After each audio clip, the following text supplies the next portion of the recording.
Welcome to this podcast. It's making me thirsty, the number one destination for Seinfeld fans. This is episode number 145. Today's guest is a CNN analyst and was a reporter for the New York Times for over 25 years. He was executive producer of the documentary series Story of Late Night and History of the Sitcom. He's the author of 4 books, including The Late Shift. And of course, he broke the story of Seinfeld ending their 9-year run in a New York Times article on the day after Christmas in 1997. Please welcome Bill Carter. Bill, thanks for joining. Glad to be with you guys. Nobody knows television like Bill Carter, that's for sure. So take us back to that Christmas time in 1997 when Seinfeld says it's all over and it's no joke for NBC, right? Well, tell us about that phone call. Jerry called you, and you had a lengthy... There was a lot of build-up to it. Because I'd gotten to know Jerry a bit, and I'd been to the set, and I'd interviewed him on the set and the cast and all that stuff. So we had a bit of a professional relationship, and he kind of trusted me, and we've remained friendly since then as well. But his publicist at the time tells me maybe a week before Christmas, 10 days before Christmas, that Jerry is strongly thinking of ending the show. And if he does, he's going to give it to me exclusively, right? So, big deal, right? And but I gotta sit on it because I can't call NBC because I don't want to tip this and everything. So I got to sit on it, and I'm now monitoring it day to day. Is today going to be the day? Is the next day going to be the day? And Christmas is looming, right. 10 days away.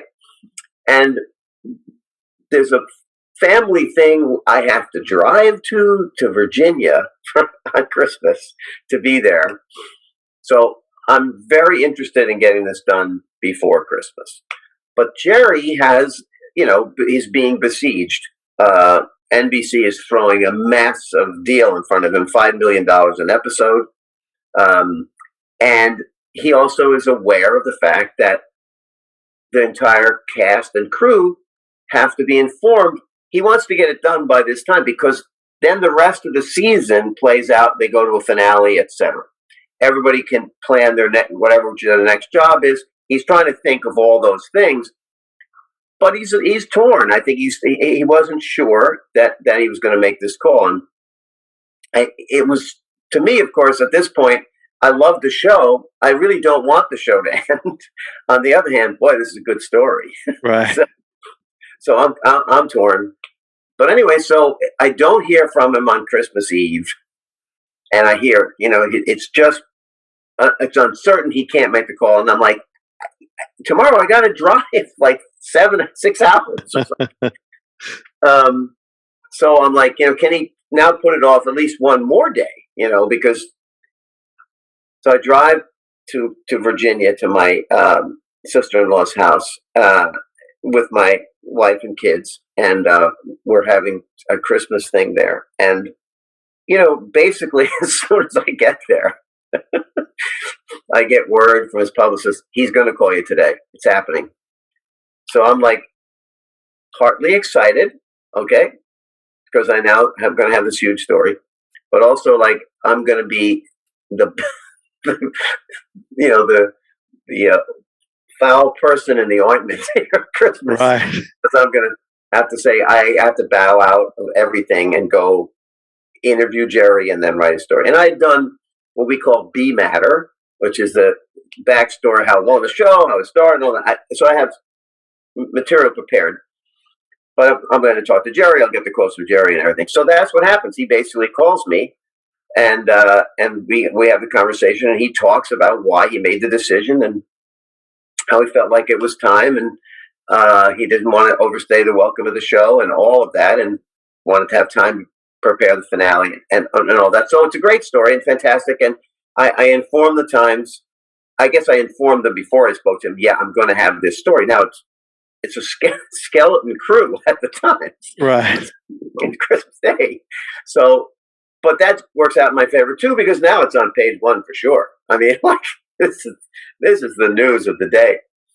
And the kind of the worst part of it, besides my wife being pissed off at me, was that I kind of screwed up Christmas for a whole lot of other people covering TV, because my story hits, and now everybody covering TV has to follow this story. Yeah. Right. And it's Christmas night, and they're like, oh my God. And they got to reach somebody, and they have to call NBC people that they know. The NBC people are at their dinners and all that.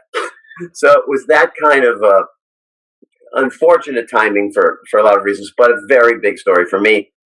And of course, I was quite excited to have it. And I did get the Publishers Award that month for, having the biggest scoop of the month. So. Yeah, I mean, that's incredible. And so, what's interesting to me, a couple of things there is his trust in you is obviously, evident from like you said, the relationship you had built.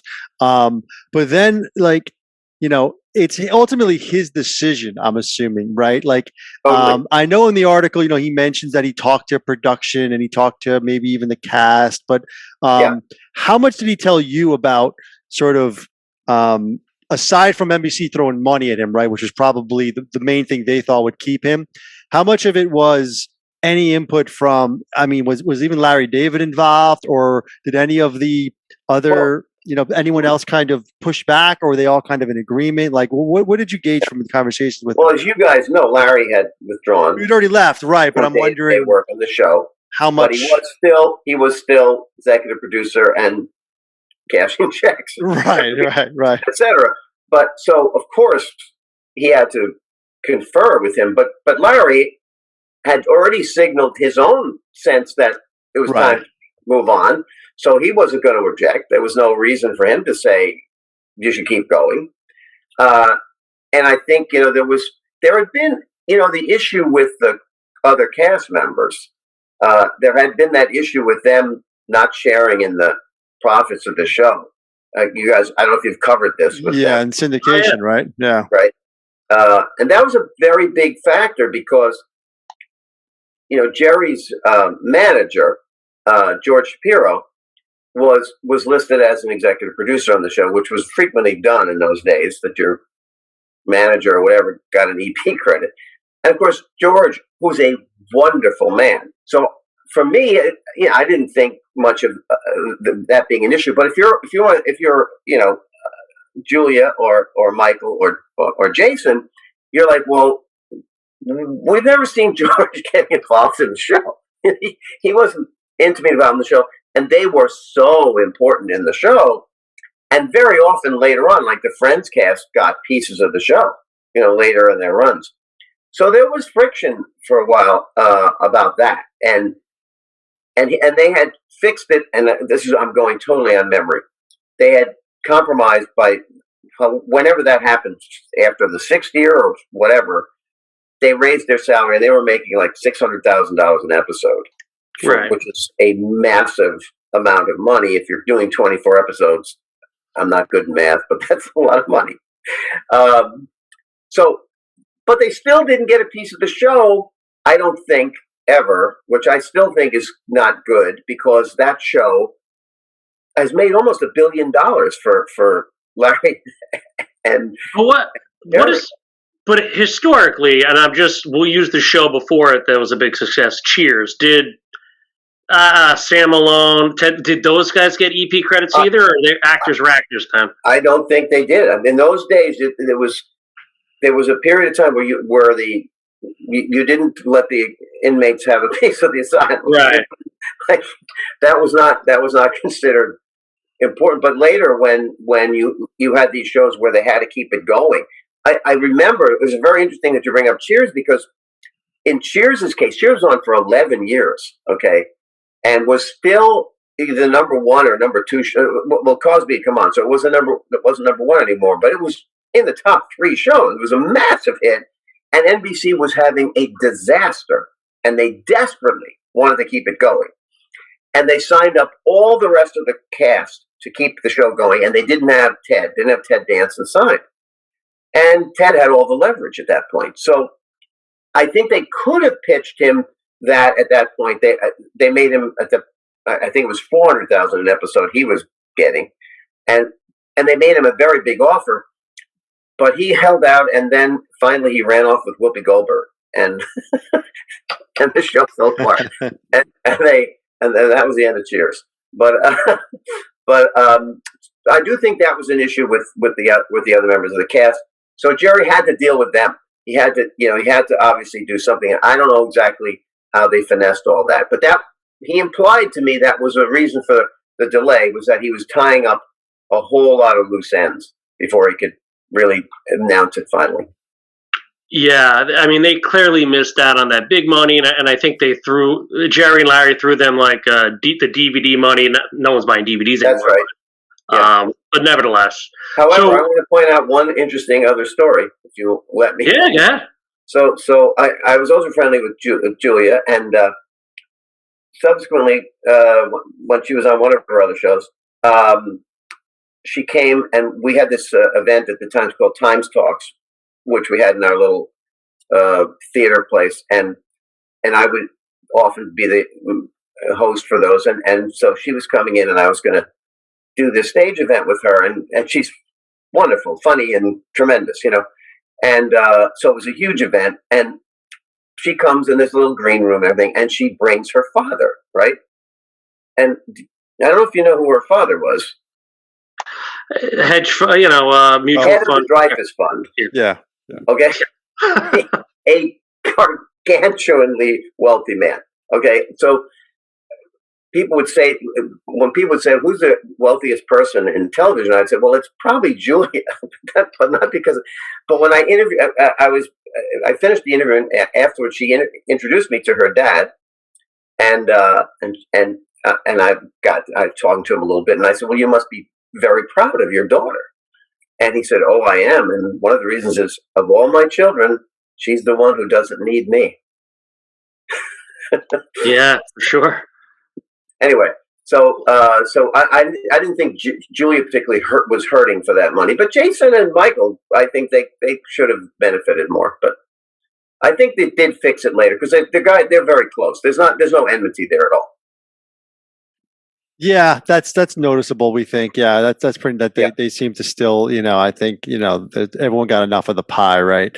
But you mentioned earlier, when I mentioned Larry David, how obviously we know he left in season 7, right after season 7. We always kind of break the show up in three sort of parts, right? After season 5. Larry Charles and Tom Sharonis leave, and a lot of the tone of the show kind of leaves with them. And then Larry David leaves in season 7, which really, a total change happens there, 8 and 9. In fact, I think we both think that season 8 is probably the worst season of the entire series. I think they almost get a little better in season 9, even though it's still not strong in our opinion. It's just a different show. But I'm curious. It's still very funny. Listen, it's a different kind of funny. Yeah. Compared to the rest of television, right. It's a sliding scale. Yeah, I agree. It's a sliding scale. As far as Seinfeld is concerned, it's kind of a different show, and it's different kind of funny, maybe. But it's interesting because, I wonder how much, if you've gotten to know Jerry in the past, did he ever express that? Like, that I know he never says it on camera, right? We went out on top, we went out with the ratings, but he had to have felt, it was a dip either in quality, or at least a difference in quality, or there was, like, we've heard stories, not really stories, but, there was different factions of writing teams and things like this, right? It wasn't just him and Larry. So there was a lot of probably people pulling him left and right, trying to get stuff on the air, trying to change the tone of the show. I'm wondering how much that finally impacted him to just be like, let me get the hell out of here. I got a bunch of money. The show's on top. I don't want to deal with this anymore. Like he got to the point where he made it better in 9, but maybe he felt like, 10's going to be a disaster. So let me get the heck out of here. Like maybe just your opinion, or if you heard anything from Jerry around that. I don't know if you know Jerry at all, but there's no way Jerry would concede that the show under him was lesser, ever. Right. He wouldn't concede that. He worked like a dog on the show. He believed he wouldn't let anything on that show that wasn't high quality. He really devoted himself to that.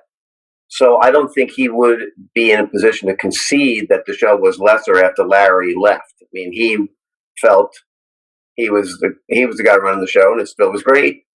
And so I don't think he would ever express that. He may have felt like it's too much on me now to make it great. And as you point out, many of their other top guys had gone. I don't know if Melman was still around, but a lot of their top guys had gone, and so there was more on him. I mean, he was working on every line in the show.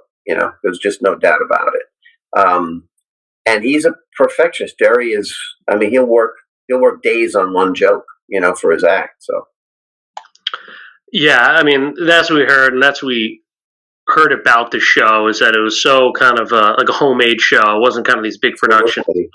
And, they had all those weird rules about, you'd get hired if you knew Superman and stuff like that, and you had to, I don't know if this was true, but supposedly early on, you wouldn't be hired unless you knew the theme song to the Abbott and Costello syndicated show. You know about that? Yeah. We've heard that. Yeah, we know that played a big role. It kind of modeled the show. Absolutely. And because they had grown up in New York and I had grown up in New York, I remember the Abbott and Costello show was on Channel 11 in New York. They reruns all the time. So I meid seen the show as much as any kid could possibly see a show like them. So I related to that totally. I could do the theme song in my sleep, but I thought it was just, that's how insulated it was. They were like, you got to be one of those kind of guys, So yeah, and it wasn't homemade, very homemade. Yeah, homemade, not your traditional sitcom. Yeah, we've spoken to so many guest stars, editors, you name it. So many interviews lasted 10 minutes for silly stuff like that. Like, you like you, we like you. Boom, come in. So we talked a lot about the end, but let's just go back a little bit to the beginning. So you were a media writer covering TV for the New York Times, I believe, starting 1989, the year Seinfeld launched on NBC. When's the first time you met Jerry Seinfeld or actually went on the set? Was it season 1 or 2? I didn't go on the set early at all. I mean, the show, you guys probably know, was like, marginally on the air for like 2 years. I mean, they did 3 of them at first or 4 of them at first. 4, yeah. And even the next year, they only did 6 of them. I mean, they were barely staying on the air. And the story that I heard was that Brandon Tartikoff was running NBC at the time. And they were also in the whole time frame of what are we going to do when Johnny Carson leaves was in their heads, right? And Tartikoff was constantly thinking of this. What am I going to do? And he saw Jerry as a potential late night guy if he had to move Letterman or whatever. So he wanted to sign Jerry to be sort of a backup potential late night sort of figure. But Jerry wanted to do a sitcom.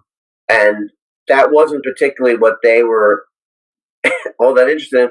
But you probably know that that's why the show wound up with Rick Ludwin as the executive, because he was in charge of late night. And because that had started that way, he always was the executive overseeing Seinfeld. And they had put it on the air in this kind of like, such a weird show, tested horribly, characters no one can relate to, and all. It didn't fit the mold of what you'd put on a TV show in those days. Everybody has to be likable and all that kind of stuff. Right. And you have to learn lessons with your all that junk that was on TV that they hated. They hated that, and they wouldn't do that. And so, those early episodes are so quirky, where you're like, if you didn't know the show when you started, you'd be like, what is this about? And it wasn't about anything. It was about weird relationships. Yeah. But and then as you're rewatching and analyze it, I mean, a lot of seeds were implanted for sure. So I guess, I was scrolling through your history on the Times, and I see obviously a great headline here is Cliff and Norm drink up in Walk Seinfeld. That was 93 when finally they made the move to Thursday night at 9:30. Was that your intro, I guess, to to the show and Jerry and the rest of the cast? I'd love to just see how you built that relationship. Okay. Well, that's interesting because I started to watch the show on and off in those early days, right? And it's interesting. I was talking to my wife about this today. The 20th episode of the show is the Penn episode, okay, where Jerry and Elaine go to Florida to visit his parents, right? No George or Kramer, yeah. And I think George's might be in it, but Kramer's not in it, right? I forget. Neither of them, yeah. There were 2 episodes that Kramer's not in, but anyway, so we did watch that show because it resonated so much with us because we had gone to visit my parents in Florida that year, and they wouldn't turn the air conditioning on. When that plot came up, we're like, well, of course, they didn't even know how to turn the air conditioning on. We would say, well, where's the air conditioner? We don't know. We don't know where the air conditioner. They would not turn it because they grew up. The only air conditioning you had was in a movie theater. You didn't have an air conditioning in your house. You didn't have it in your car. No air conditioning. So, but it was sweltering in there. So when we saw that episode, I was like, well, this is so true to life. And she then gets the backache and from sleep on the couch. It just really resonated. So that kind of made the show start to click for me. So that was like, I guess that's season 3, really, at that point. Is it 2? Yeah, maybe 3. Because it's 3. You're right. It's 3. The first 2 seasons were so short. Yep. So anyway, so I start to watch the show, and it's on Tuesday nights against Home Improvement, right? And Wednesday night.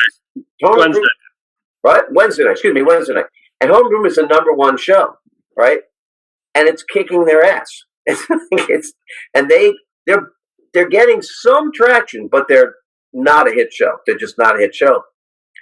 And they go into their 4th season, which is unbelievably great, right? It's just an unbelievably great season of television. And I can remember getting a call from one of my friends at NBC.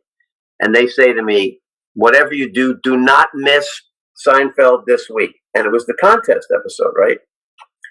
And I told some of my friends at the time, and they were like, this is unreal. The show was so unreal.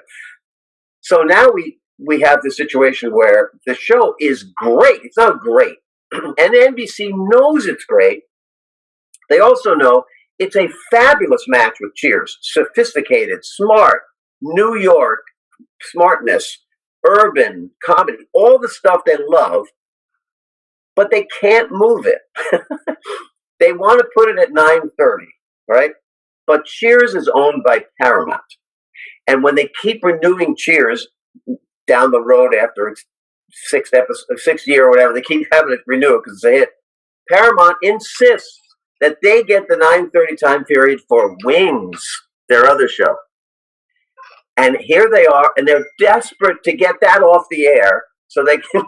And Wings wasn't doing terribly, but they thought if we can expose Seinfeld to the Cheers massive audience, we can make a huge hit out of Seinfeld. So they're in this incredible dilemma because as long as Cheers stays on, they have to keep Wings on.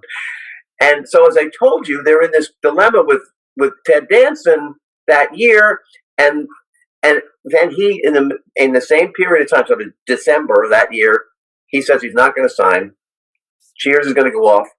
They have, January, February, March, whatever, however many episodes of Cheers are left that season, and they say, "Screw, that's it for Wings. Screw it. We're moving Seinfeld right after. Now we're going to do it right now. We're going to get it on." There was some number of episodes left before they could do that, and Preston Beckman, who's the scheduler for NBC, and a great friend of mine, he had an old wooden desk.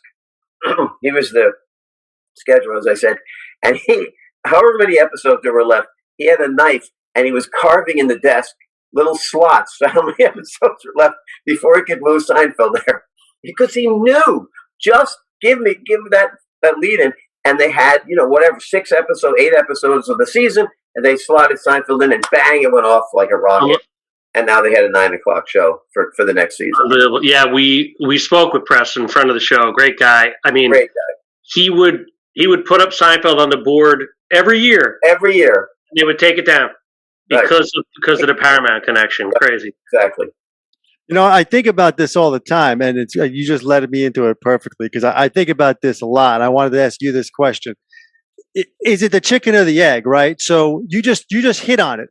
So everyone was talking about Seinfeld. We were Wednesday watchers, so we're telling people you got to watch the show, right? But we're 12 years old, whatever we are. No one's so then season 4. The contest, huge. Like if you saw the contest live on TV, you were talking about it the next day, right? So everyone was talking about it, but so many people missed it, right? And to your point, it was like, we got to get the show in front of people. And then it gets in front of people. Season 5 is probably the best season of the series. It could be debated, but we think so probably, I think right? 4 is better, but okay. 4 or 5, right? We think 3. We can go back and forth to 3 even, but that's where we're at, right? But to our point earlier, right? Seasons 8 and 9 has the numbers, right? Double the amount of people were watching, right?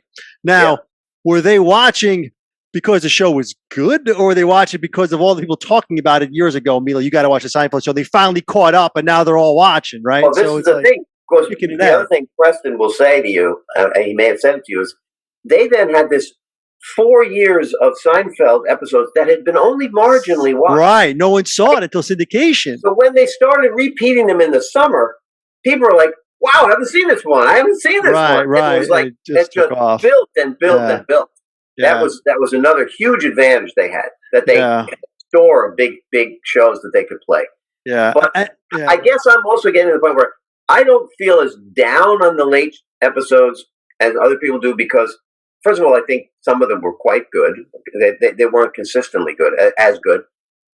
That's but fair. Also because the show stood out in so many ways, and the uniqueness of the show, you couldn't make it the same, keep going the same way. I don't think the plots they came up with were so amazing. I mean, really amazing original stuff. What season is Festivus, for example? 8, I believe, right? That's in season 8. You think it's the worst ever? Everybody in America knows Festivus. Every single person. Well, Bill, the funny timing of the Festivus is that was the last episode before your article came out. Oh, yeah, it was actually season 9. Yeah, it was season 9. O'Hara's right. Sorry, season 9, yeah. That would have made season. it 9. Well, I did say 9 was a little better than 8. But to your point, so all of the things you just said, I actually agree with. I mean, there are some that hit there, but you mentioned in your article, your the one day after Christmas article, you called it Seinfeld a cultural signpost in a class with I Love Lucy and the Honeymooners, which you mentioned before. I love that term, a cultural signpost, because I think that's what it is too. And I want to ask you this, like, I remember watching I Love Lucy as a kid. This is probably 30 years after it was on the air, right? Something like this. And it seemed like another world to me, right? This doesn't look anything like I see now. The show's in black and white, the way they're living, there's nothing like me, right? 30 years now, people are watching Seinfeld. They might have a little bit of that, right? No cell phones, no internet, but it's still there. They can still relate to it in more of a way, right? So I guess my question is, Seinfeld's going to have more of a shelf life, I think, right? On that cultural signpost. Well, hold on a second. Nothing has more of a shelf life than I Love Lucy. Well, because it's still going, but relatability it's like 70 years old, right? But how much can you still hang on to the believability and relatability of Lucy compared to a Seinfeld that's going to keep going, down Lucy, the line? Yes, Lucy was brilliant, but cartoonish in a lot of ways, right? Right. Yeah, for sure. Yeah. Very, she was a kind of real housewife, but not really. She wanted to be in show business, all that stuff, right? And I think that one of the things people don't really understand, unless they've been New York, I guess, those are New York characters. They're not really that hard for me to accept. You know what I mean? Like when Larry did this finale, and he said, "Oh, they're the world's most selfish characters." I thought, no, they're not. They're just New Yorkers. I really didn't think of it in that way. So I related to them on that whole quirky scale, But I mean, this just the imagination that it takes to come up with 3, 4 stories in every episode that were unique and usually individually funny. And usually then Larry especially would weave them together at the end brilliantly. I want to make one point, though. You said something interesting, and I may have said this in the article, but I Love Lucy The Honeymooners, and All in the Family, and Seinfeld share a huge number of characteristics. There are 4 characters in New York in an apartment setting. That's the same show. Yeah, wow. In 4 it's different. so interesting because that's what you need. You don't need a lot of other stuff. Right. And that spans, how many decades does that span? That's 50s. It's incredible. Everything, right? 50s, 60s, 70s, 80s, 90s, all the way through. And you get to see that. Yeah, that's really interesting. The Jeffersons didn't make the cut there. So speaking of you're a TV historian. You know, Rolling Stone comes out with these lists, best shows, blah blah blah, right? Yada yada yada, right? Where do you rank Seinfeld? Quite frankly, I know you mentioned some big ones right there, but I mean, we could just take sitcoms if you want versus shows in general. But where do you rank Jerry's 9-season run? For me, it's the funniest sitcom of all time. It's the funniest. Is it the best? I think people might challenge it with All in the Family because of its breakthrough social aspect. But Seinfeld's the funniest sitcom I've ever seen, and I love Cheers, and Cheers is very close for me. I love that show, absolutely love that show, and I feel very close to that show. But I mean, if for pound comedy, I just found it. And I'm preparing to talk to you guys. I thought I should look up some of the shows I liked or whatever, and I went back and just was reading the plot descriptions and laughing. I'm just reading the plot and I'm laughing. What do you got? What are some of those? Excuse me? What are some of your favorites? Well, the Pen, obviously. I know you talked to the guys from who wrote the Junior Mint. I love the Junior Mint. Yes, I love that show. I think it's beautifully woven together. I'm not going to say them in any order, but the Implant to me is. I interviewed Terry Hatcher later, and she just was actually quite hilarious on that topic. I have different reasons for liking different shows. For example, like I mentioned, The Pen. The reason I like The Pen, I like the Yada Yada because I kind of became friendly with Cranston, and then that was the whole anti-dentite stuff. Yeah, that was Melman's favorite part of it. Yeah. The pitch was so interesting to me because when they made a movie of my book, Balaban, who had played the NBC executive, wound up playing Warren. Yes, yeah, he plays Littlefield in that. Yep. And that, so I had a connection to that. I was the show doesn't really perhaps rank high, but in the show called the Van Buren Brothers, right? Yeah. That's the show where Peterman buys Kramer's life. Yep. Yeah. Okay? Peterman's great in that episode. Okay, so that has a very strange connection to me. I don't know if you guys know this or not, but so when I was doing my book about late night with Letterman and Leno, I interviewed Letterman at massive length, and he's trying to explain Leno to me, right? And he tells me this story about Leno, and the story is that they're all comics together at the Comedy Store. And Jay is by far the most successful at this point. He's got his own house. He's doing great, and Dave is very friendly with this guy Jeff from Pink Lady and Jeff. Anyway, I forget his last name. He was a comic, right? And they're all sitting around Jay's house late at night after being at the Comedy Store. It's 3 a.m. They're all sitting around, and they say, "Let's talk about the first time anybody got a TV shot." And Dave had been on Letterman or whatever, and Jeff he starts talking about his first shot was on the Mike Douglas show. Okay, and Mike Douglas is also a very funny Seinfeld connection, obviously because of the furniture from Mike Douglas's show. But anyway. And he's telling the story about the first time he's on the Mike Douglas show. He's a kid. He's young. He's so nervous. And the show's shot in Philadelphia. It was based in Philadelphia. He has to go to Philadelphia, and he's backstage. And he's so wound up. He's getting so nervous. His mother's going to watch the show. His friends are going to watch the show, etc. and he's trying to calm himself down. And the floor manager comes out and says, "Okay, you'll do 5 minutes, and then you go over and you sit with Mike." And he's like, "Oh, I'm going to sit with Mike. Oh, well, great. That's great. That's terrific." And now he's even more nervous, and he's just in backstage. He's just thinking to himself, "Geez, I just got to get a good job. I just got to get a good laugh or whatever." And the guy says, "Okay, tell us what your last joke is. So when your last joke comes up, we'll play the music, and then you walk over."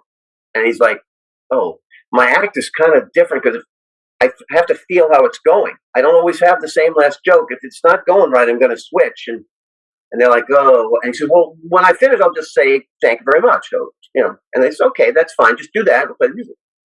So now he's wound up and he's thinking, please, if somebody get a laugh, whatever. They introduce him. Here he is. Comes out. His first joke, big laugh. "Oh, thank you very much." Da da da da da da. Okay, so he's telling this story at this big party, right? That not big party, but big gathering of comics at Jay Leno's house. So at the end of the day, at the end of the event, Jeff or Letterman, somebody doesn't have a car, and they're driving the other guy back to their apartment, their crappy apartments, from Jay's nice house.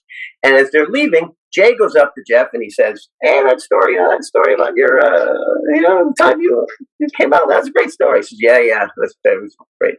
And Jay says, "So can I buy that from you?" Oh man, And that's right, and he's like, "No, Jay, it's not a joke I wrote. It's like my life." Yeah, but I want to say it happened to me. So Letterman tells me that story to tell me the kind of guy Jay is. That Jay is about material. He doesn't. Life is not that important. Everything's material, right? And anyway, I didn't put it in the book because I had a very sort of similar story about Jay, but I knew the story. Okay, so now I'm watching this episode. yeah. Right? And it turns out that Jay has written an autobiography, right? Which he's just telling stories about it.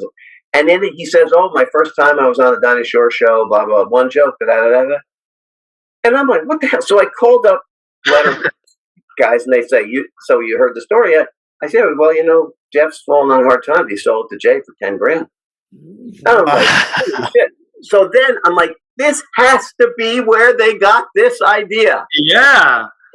Well, wow. That's incredible. I mean, that sums up Leno right there, man. I mean, that's a crazy one. I mean, you kind of hear that kind of stuff. On my list for that reason. Excuse me?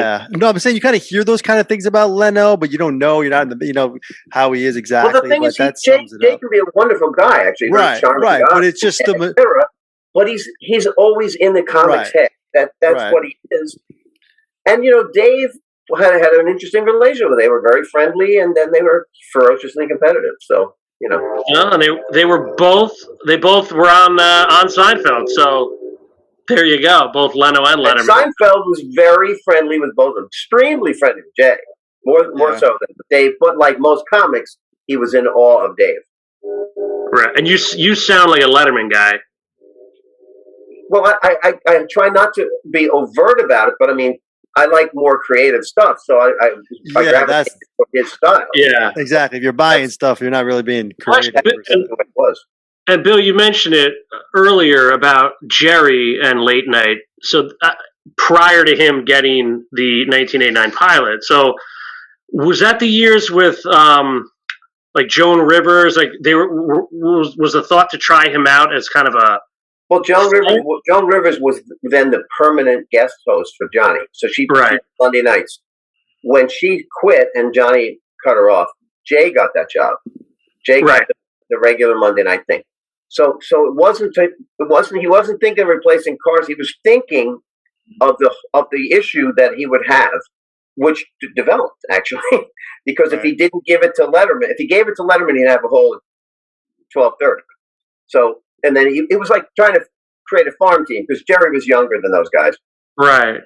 And I'm curious, why did that disappear, that farm system, like the special guest host? We haven't seen that in 40 years. Exactly. And the reason is none of the guys who succeeded Carson had the confidence of Carson that nobody's as good as I am. Right, you put anybody as a guest host, that doesn't bother me. Right. The other guys were like, maybe somebody will come on and they'll think he's really good. So that I think nobody ever did guest hosts till like Dave had shingles or had his heart attack. Right. They had guest hosts then. But, Wally Pipp, right? You never know who's coming next. Yeah, that's part of it. Of course, the other thing was that Jay would never ever stop working, ever, because he would go after the Tonight Show 3 times a week. He'd go to Vegas and perform after the show, and come back and do the show the next night. Crazy amount of work. That was his lifestyle. Yeah, hoarded all that material. You mentioned a couple of things. You called Seinfeld the funniest sitcom, which we obviously agree with. We've devoted 150 episodes to it, but I also think it might be one of the most. Groundbreaking is an overused word, but I think influential too, in a way. Like if you look at where sitcoms went after Seinfeld, like Seinfeld sort of ended that, like the way sitcoms were, the way it's shot, all that kind of stuff.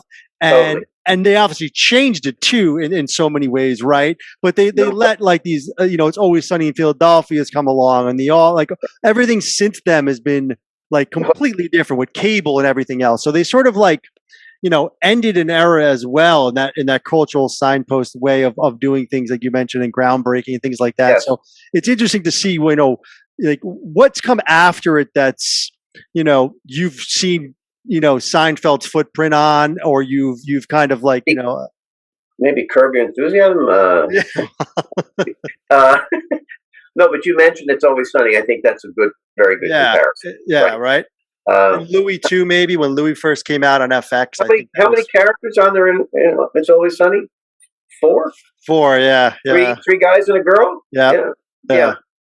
That's right. Exactly that formula. Yeah. And to that point with characters, I always look at it like, some of the 3 biggest shows of all time, right? The Simpsons, The Sopranos, and Seinfeld. One of the things they have in common, you mentioned things in common, I think, is the number of characters they have. Where it is, yes, the main 4, but guest stars and recurring, and so many to count. And that's really what builds the world that people come back to, right? Totally. Like even Cheers was a great show. You don't know anyone else besides the main characters, right? There's very few that you're about, right? But where Seinfeld, and if somebody turned out to be somebody, like I was on the set of Seinfeld the night Kelsey Grammer was introduced, just going to be a 4-arc thing as the girl, the boyfriend, and I was there when Lilith came on as well. And they just, if somebody clicked, they just kept them. And Jerry was like that too. I mean, if the character had resonance, they would say, "Oh, let's use him again. Let's use that character again." Classically, for me, Lloyd Braun, who's a real guy, right? And, and became a really good friend of mine. And when I met him, I was like, wait, that's a real Lloyd Braun. What is this? And he was Larry's, a business attorney. Lloyd Braun. And they lost a bet on the golf course. You know that? No, yeah, we've heard that, right, O'Hara? What is that story? Yeah, they played golf. They played a round of golf. They played golf all the time together. And the bet, they were looking for something to bet. And Larry said, if I win, I get to make you a character in the show. Yeah, well, Matt. We spoke to both Lloyd Brauns, believe it or not. Peter, the real one, and Matt McCoy. And he mentioned that story. Yeah, yeah, it's funny too. We talk about things like that history. I noticed in the article you wrote, the obvious one we've been talking about with Seinfeld, you called him Mr. Seinfeld the entire article. Now, one mention of Jerry, that respect your show and just the kind of old school journalism. I really New York Times insisted on that. Oh, is that right? That came from the top. Yeah. Yes, and occasionally it would become an issue, like Cher. Okay. Yeah. Reference, right. She would have to be Miss Cher. Right. And particularly a problem was Meatloaf. On second reference, Mr. Loaf. Yeah, I mean it's interesting how that that kind of old school mentality. Well, they still do it, but the landscape has kind of shifted in that world. And it's funny because now if I'm writing, like I write a piece for the CNN website or something, I'll be at the point of putting Mr. in there. And I'm like, no, it's not. I don't need to do that anymore. Well, maybe with Seinfeld you should. Well, listen, Bill, it's been a blast taking a trip down memory lane. I'm just curious, did Jerry ever apologize for ruining your Christmas in '97, or Not in a serious way, because it was clearly great for me. I mean, he did me a huge service. And later on, he was at some event at the Museum of. He was going to do an event at the Museum of Television, and Keith Olbermann was supposed to interview him. And Olbermann got laryngitis and literally could not talk. And Jerry's current publicist, who's a friend of mine, Tom Keeney, called me up and said, "Jerry wants to know, will you do it?" And it was like 5:00, and I had like half an hour to do it, right? And I was like, "What's it about?" And it was about this guy Gene Shepard, who was a radio guy in New York, who wrote the really famous Christmas movie about the old man and the Christmas tree lamp and all. You know that? It's on every Christmas. Christmas story. Yeah. Anyway, Gene Shepard, and Jerry used to listen to him on the radio, and I really didn't. So I spent like 20 minutes researching Gene Shepard, ran over to the Museum of Television, and did the hosting for him. And he was like, "Oh, this is so great." And I said, "Well, I owe you. You came through for me." I have one other funny story about Jerry. I'm walking down the street in Manhattan, totally doing something else, and it's on the East Side. And I'm walking down the street, and I see this guy coming toward me, and he's got a Mets hat on, right? And I'm thinking, that guy actually looks like Jerry Seinfeld with the Mets hat, right? And he's coming more, and I'm like, that is Jerry, And I thought, you know what? I'm not going to pretend like I'm his buddy. I'm not going to say, "Oh, Jerry." But he sees me, and he says, "Oh, Bill." So, and we're standing on the corner. It's Jerry Seinfeld. He's on the corner of Manhattan. He's wearing a Mets hat, and he's talking to me like this, and he's very animated, right? And he's telling us whatever story is going on, and people are going by. Now, if you didn't recognize him when he was just standing there, you'd certainly recognize him when he's talking. right? And not one person stopped him. And I thought, this stopped to say, "Oh, give me your autograph and let's do a selfie." And I was like, this is New York for you. That's why it's great. People were like, in Hollywood, they would line up and do it. It was great. It was like perfect New York style. Like, this is Jerry Seinfeld, for God's sake. Everybody knows who he is, but he was never bothered. I thought it was great. Hey, we had a Super Bowl here and nobody cared, right? I mean, it's New York's got so much going on. It's great. Get over yourself, kind of the attitude of New York. Exactly. Yeah. Well, Bill, I mean, it shows Jerry's loyalty. It shows your loyalty. I mean, you've had a remarkable career. Thank you for Thanks a lot. Always updating us on everything going on in the TV industry. You've been a pleasure. Well, I've enjoyed it, guys. Thanks for having me on. Thank you, Bill. This was great.